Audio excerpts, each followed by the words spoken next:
So we want to find this large distance BC. Okay, so in order to do that, let's figure out what BD is and then DC separately. Okay, so how do we figure out what BD is? The length of BD. Well, if this is 31 degrees, right, this makes a right angle. So this angle here, right, this one here, is going to be 90 minus 31. Okay, that's 59 degrees. So according to this 59 degrees, we have our adjacent side and this is our opposite side. So tangent of 59 is going to be the opposite, which is the length BD, all over 55. Okay, so the length of BD is just then multiplying both sides by 55. This. Okay.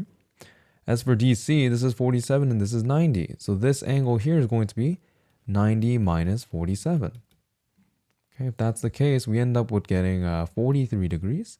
So this is 43, right? This unknown side DC is our opposite. This is our adjacent. So tangent of 43 degrees is going to equal to the side length DC is what we want over 55. Okay, so here all I have to do is multiply both sides by 55.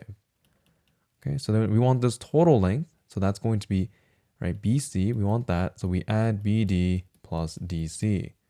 Right, so that's adding this and this together. Right, so you'll get the following.